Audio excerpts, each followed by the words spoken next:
안녕하십니까. 대천중학교를 섬기는 언약제기 조영 목사입니다. 우리는 지난 시간에 이 언약은 순종을 조건으로 맺었다는 사실을 확인했습니다. 신명기 28장의 언약의 저주 공식에 의해서 순종하면 축복, 불순종하면 저주라는 이 원리가 이 하나님 나라의 통치 원리로 작동된다는 사실도 확인했습니다. 그런데 한 가지 문제가 있습니다. 신명기 28장의 복과 저주의 공식에 의하면 의인의 밭에는 항상 비가 내려서 작물이 잘 자라는 반면에 이 악인의 밭에는 비가 내리지 않고 또 가뭄이 들어야 마땅합니다. 메뚜기 떼가 날아온다면 의인의 밭은 멀쩡하고 또 악인의 밭은 이 황충들이 싹 쓸고 지나가야 합니다. 그런데 현실은 전혀 그렇지 않더라는 이야기입니다. 비가 내리는데 의인의 밭에만 오는 것이 아니라 이 의인의 밭에 붙어있는 이 악인의 밭에도 비가 내리다는 이야기입니다. 전쟁이 나면 바벨론 군대가 들이닥쳐서 악인들의 자식들만 포로로 붙잡아 가는 것이 아니라 잡혀가고 보니까 다니엘이나 에스겔 같은 의인들의 자녀도 있더란 얘기입니다. 오히려 의인은 고난을 당하고 악인은 이 창성하는 것처럼 보이는 세상에서 우리는 살고 있다는 얘기죠. 기독교인들이 불교인들보다 더 부유롭게 삽니까? 아니면 재림교회가 다른 교파의 이 교회보다 더 창성합니까? 그래서 이 하박국 선지자는 이 언약의 축복과 저주의 이 실현 속에서 나타나는 이 모순에 대하여 하나님께 따져 묻게 됩니다. 하박국 1장 4절에 있는 말씀을 개역 한글판으로 읽겠습니다. 이러므로 율법이 해이하고 공의가 아주 시행되지 못하오니 이는 악인이 의인을 애워쌌으므로 공의가 굽게 행함이니이다. 하박국은 공의가 아주 시행되지 못하오니 이는 악인이 의인을 애워쌌다라고 주장합니다. 하박국은 하나님께 이 신명기 언약의 축복과 저주의 공식대로 의인은 의인답게 대접을 받고 악인은 악인답게 대접받게 해달라고, 즉 공의로 심판을 받게 해달라고 하나님께 호소하고 있습니다. 이 하박국의 질문은 어쩌면 언약에서 가장 심각하고 가장 실제적이고 가장 중요한 질문입니다. 이 질문에 대하여 우리가 성경에서 답을 찾지 못하면 우리의 믿음은 흔들리고 우리의 신앙의 기반은 허물어지고 말 것입니다. 성경에서 이 욥은 신명기에 나타난 율법의 정신을 가장 완벽하게 실천한 사람 가운데 한 명입니다. 욥기 29장부터 31장에는 욥이 이 하나님의 언약 정신을 실천한 내용들을 빼곡히 기록하고 있습니다. 특히 31장 16절에서 19절에 그 내용이 아주 감동적으로 잘 묘사가 되어 있습니다. 내가 언제 가난한 자의 소원을 막았거나 과부의 눈으로 하여금 실망하게 하였던가. 나만 혼자 내 떡덩어리를 먹고 고아에게 그 조각을 먹이지 아니하였던가. 실상은 내가 젊었을 때부터 고아 기르기를 그의 아비처럼 하였으며 내가 어렸을 때부터 과부를 인도하였노라. 만일 내가 사람이 의복이 없이 죽어가는 것이나 가난한 자가 덮을 것이 없는 것을 본 채 했더라면 하면서 그는 어렸을 때부터, 젊었을 때부터 고아와 과부들의 아버지 역할을 했다고 고백하고 있습니다. 물질을 소유의 대상으로 삼지 않고 나눔의 대상으로 삼아서 삶 가운데 헤세드를 실천했습니다. 31장에서 욥이 자신을 의인이라고 이 고백하는 장면은 바로 원수를 사랑하는 모습에서 절정을 이루고 있습니다. 욥기 31장 29절 30절이 이 사실이라면 사실은 그는 걸어다니는 언약 그 자체라고 말할 수 있습니다. 이 말씀에 보시면 내가 언제 나를 미워하는 자의 멸망을 기뻐하고 그가 재난을 당함으로 즐거워하였던가. 실상은 나는 그가 죽기를 구하는 말로 그의 생명을 저주하여 내 입이 범죄하게 하지 아니하였노라. 이러한 언약 사랑의 실천적 고백은 원수 사랑이라고 하는 이 말씀 고백 이후에 31절과 32절에서 절정을 이루고 있습니다. 욥은 한마디로 신명기 언약의 철저한 실천자였습니다.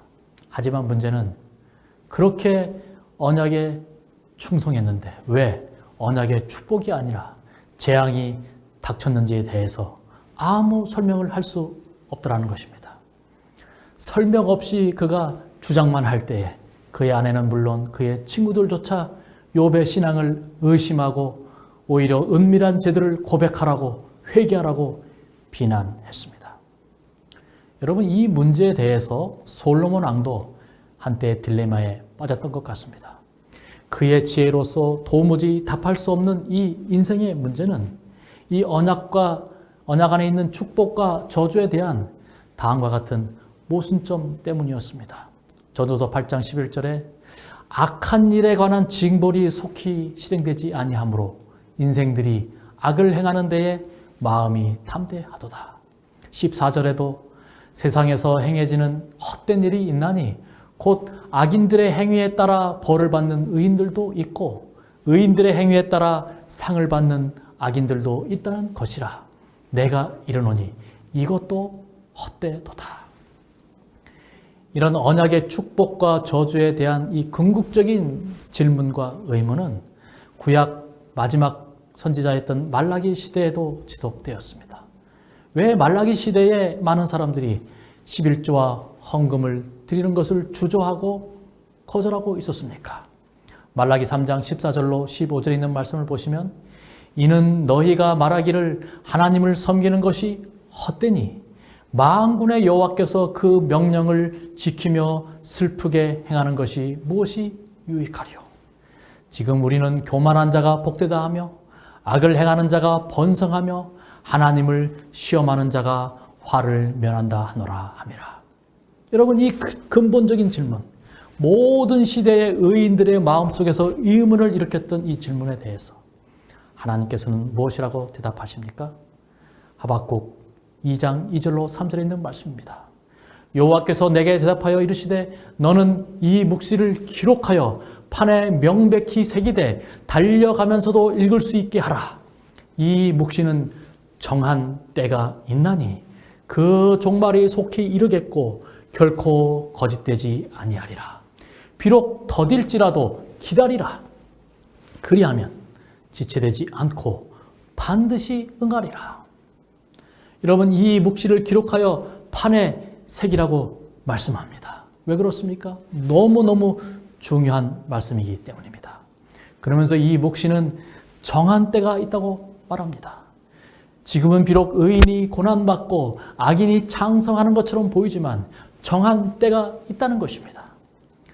그러면 그 정한 때가 되면 어떤 일이 일어난다는 것입니까? 의인이 의인 대접을 받고 악인은 악인 대접을 받을 때 그 정해진 때가 올 것이라는 뜻입니다. 그렇다면 언제, 어떻게 이 정한 때가 옵니까? 하박국 2장 3절로 4절에 종말이 속히 이르겠고 결코 거짓되지 아니하리라. 비록 더딜지라도 어떻게 하라고요? 기다리라. 지체되지 않고 응하리라. 보라, 그의 마음은 교만하며 그 속에서 정직하지 못하나 의인은 그의 믿음으로 말미암아 살리라. 이 때가 반드시 올 것이고 속히 올 것이다. 좀 늦는 것처럼 보일지라도 더딜지라도 기다리면 반드시 그 때가 올 것이다. 의인은 믿음으로 말미암아 살리라는 이 말씀은 정한 때가 반드시 올 것이라는 믿음을 갖고 살라는 뜻인 것입니다.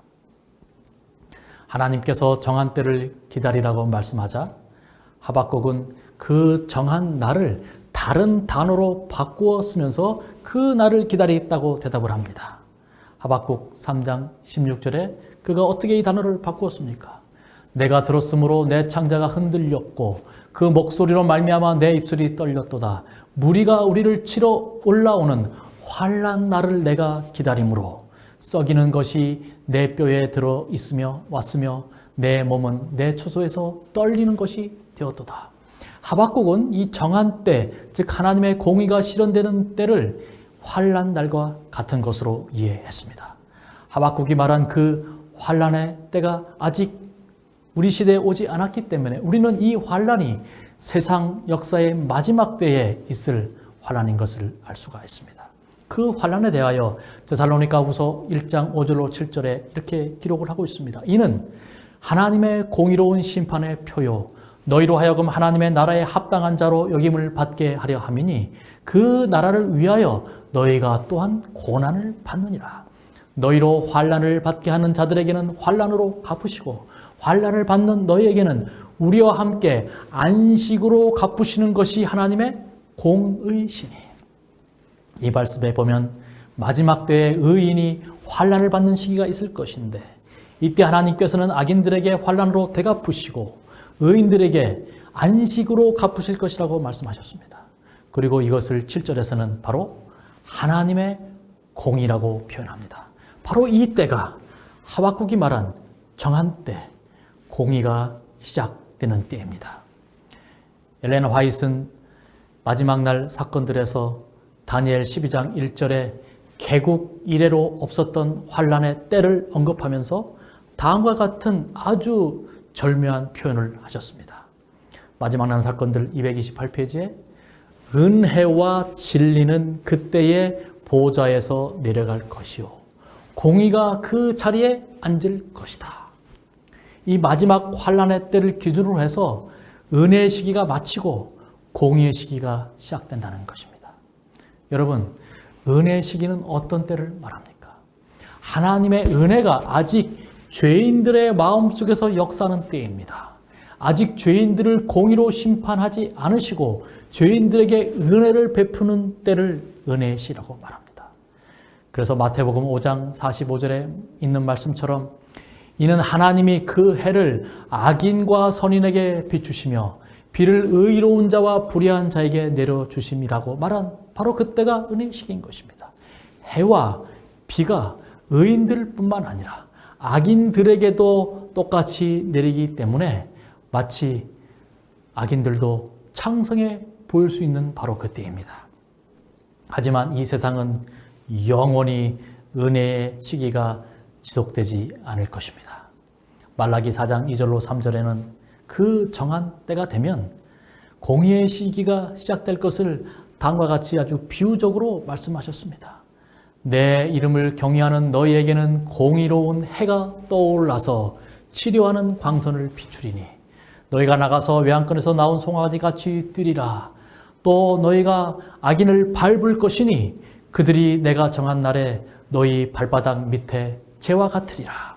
만군의 여호와의 말이니라. 이 사실에 대해서 실물교훈 177페이지에 땅같이 말씀했습니다. 하나님의 은혜가 죄인에게 애소되는 동안 공의는 오랫동안 기다린다. 마침내 공의의 시기가 되면 일어날 이 사건들에 대해서 각시대 대쟁투 631페이지에서 야곱의 이 환란 때에 일어날 사건들과 연관시켜서 아주 생생하게 이 장면을 기록하고 있습니다. 어떤 사람들은 도시와 촌락에서 피해 가다가 공격을 받는다. 그러나 그들은 해하고자 높이 들려진 검은 마치 지푸라기처럼 무력하게 꺾여 힘없이 떨어진다. 바로 이 야곱의 환란은 공의의 시기를 알리는 징표입니다. 정한 때가 시작되었다는 공식적인 선포인 것입니다. 비록 이 땅에서는 핍박을 받는 것처럼 보이지만 오히려 야곱의 환란은 의인들에게 공의가 실현되는 시기입니다. 이 시기는 지구 역사의 마지막 때에 비록 짧게 그 짧은 시간 동안 일어날 것이지만 이때의 의인의 경험은 아브라함이나 모세나 다윗이나 그 누구도 이루지 못한 경험들을 하게 될 것입니다. 원수들의 검이 칼이 지푸라기처럼 꺾이고 어둠 속에서 의인들을 인도하는 태양빛보다 더 밝은 7배나 빛나는 빛이 우리를 인도해 줄 것이고 이 핍박의 최절정의 때에 공중에서 무지개가 나타날 것입니다. 그리고 이 모든 현상은 의인이 의인 대접받고 의인의 기도가 100% 응답되는 공의가 시작되는 것임을 우리에게 선포해 줄 것입니다. 그러므로 우리 모두에게 이 야곱의 환란과 이 공의의 시기가 속히 오기를 저는 바랍니다. 우리 모두 그날을 손꼽아 기다리시기 바랍니다. 히브리서 11장은 믿음장으로 알려져 있습니다. 그런데 우리는 히브리서 11장에 믿음을 가진 사람들이 두 유형이 있다는 사실을 너무나 자주 간과합니다. 히브리서 11장의 믿음의 조상들은 모두 하나님 나라와 언약에 대한 분명한 믿음과 확신을 가지고 살았던 사람들입니다. 그들은 그 약속을 붙잡고 평생을 살았습니다. 그러나 그들은 모두 하나의 이 믿음을 가지고 살았지만 약속의 성취에 있어서는 명백하게 차이가 있었다는 사실입니다. 언약을 믿었던 이 첫 번째 유형의 의인들은 13절과 39절에 나옵니다. 13절에 있는 말씀, 이 사람들은 다 믿음을 따라 죽었으며 약속을 받지 못하였으되 그것들을 멀리서 보고 환영하며 또 땅에서는 외국인과 나그네 임을 증언하였으니 라고 말씀하셨고, 39절에는 이 사람들은 다 믿음으로 말미암아 증거를 받았으나 약속된 것을 받지 못하였다고 말하고 있습니다. 이들은 믿음대로 살았지만 약속을 받지 못한 첫 번째 그룹에 속합니다. 언약을 믿고 하나님 나라의 약속을 믿었습니다. 하지만 그들은 여전히 당대의 그 축복을 누리지 못했습니다. 오히려 고난을 받고 핍박을 받고 심지어 순교의 자리까지 그들은 갈 수밖에 없었습니다. 두 번째, 여기 또 언약을 믿었지만 또 전혀 다른 유형의 의인들이 33절부터 나옵니다. 33절부터 35절에 있는 말씀을 쭉 보시면 내가 무슨 말을 더하리요? 기드온, 바락, 삼손, 입다, 다윗 및 사무엘과 선지자들의 말을 말하려면 내게 시간이 부족하리로다. 그들은 믿음으로 나라들을 이기기도 하며 의를 행하기도 하며 약속을 받기도 하며 사자들의 입을 막기도 하며 불의 세력을 멸하기도 하며 칼날을 피하기도 하며 연약한 가운데서 강하게 되기도 하며 전쟁에 용감하게 되어 이방 사람들의 진을 물리치기도 하며, 여기 심지어 35절에 보시면 여자들은 자기의 죽은 자들을 부활로 받아들이기도 했다고 말하고 있습니다. 이들은 믿음을 따라 살았고 약속의 성취를 당대에 받은 의인들로 분류가 됩니다. 기드온처럼 전쟁에서 이기기도 하고 다윗처럼 사자의 입을 틀어막기도 하고 불과 칼의 세력을 피하기도 하고 심지어 죽었던 자녀들을 부활시켜 다시 받는 그러한 어머니의 모습도 여기 등장합니다. 하지만 35절 하단부터는 믿음을 갖고 살았지만 약속의 성취를 이루지 못한 순교했던 의인들의 모습도 등장합니다. 또 어떤 이들은 더 좋은 부활을 얻고자 하여 심한 고문을 받되 구차히 풀려나기를 원하지 아니하였으며, 또 어떤 이들은 조롱과 채찍질뿐만 아니라 결박과 옥에 갇히는 시련도 받았으며, 돌로 치는 것과 톱으로 켜는 것과 시험과 칼로 죽임을 당하고 양과 염소의 가죽을 입고 유리하여 궁핍과 환난과 학대를 받았으니 이런 사람은 세상이 감당하지 못하느니라. 그들이 광야와 산과 동굴과 토굴에 유리하였느니라. 이 사람들은 다 뭘 받았습니까? 믿음으로 말미암아 증거를 받았으나 하지만 약속된 것을 받지 못하였다라고 말하고 있습니다. 여러분 분명히 기억하십시오. 의인들은 모두 믿음으로 살았음에도 불구하고 두 유형의 의인이 있었다는 사실을 기억하시기 바랍니다. 아마도 여러분은 이 둘 중에 한 유형에 속한 의인들일 것입니다. 믿음대로 살았고 그 약속과 축복을 여러분의 삶 가운데서 당대에 성취받는 분도 계실 것이고, 믿음대로 살았지만 약속과 축복을 당대에 우리의 삶 가운데서 전혀 성취받지 못한 분들도 계실 것입니다. 그런데 성경 히브리서 10장 36절로 38절에 있는 말씀을 보시면 언약을 믿는 믿음대로 살고 있지만 아직도 약속을 받지 못한 이 의인들에게 필요한 것이 한 가지 있다고 말씀합니다.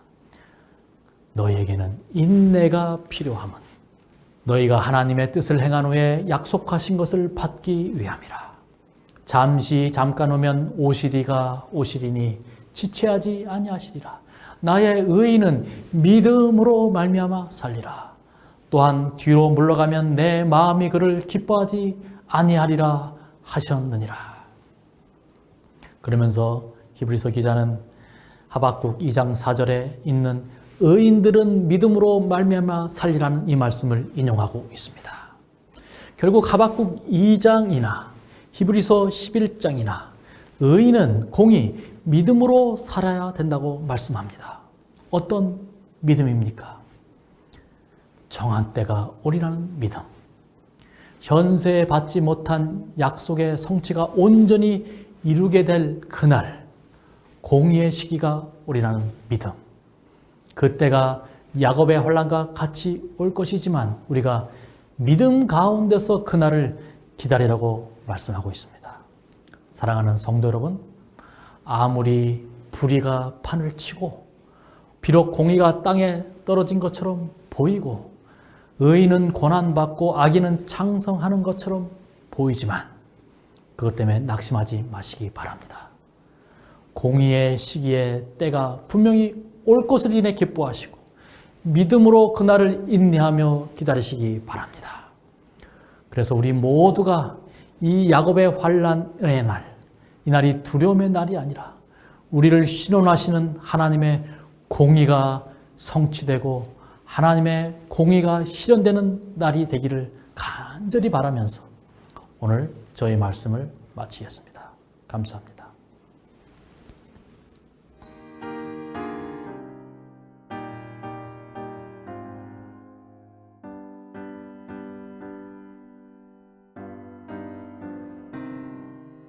이 땅 위에 주님 나라 영원 전에 계획하사 제단 쌓고 짐승 쪽에 피의 언약 맺으셨네.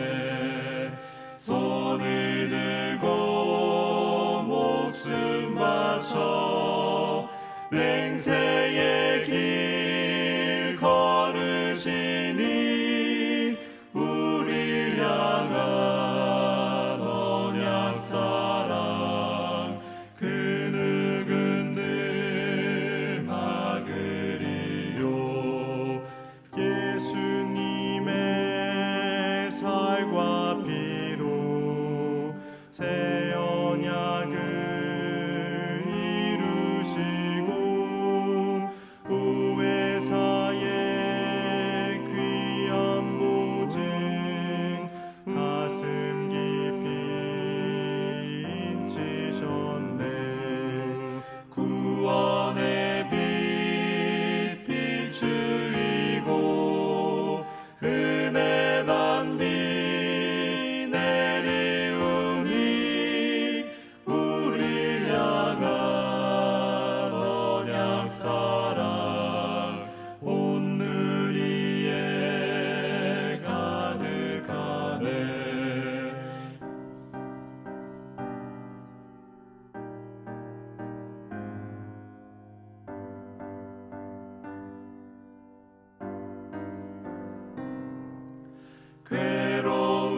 괴로우면 무릎 꿇고 힘이 들면 엎드리세. 주신 은혜 감사하며 하루하루 걸어가세. 주님 나라 임할 때에 새 하늘과 새 땅에서 우릴 위한 언약 잔치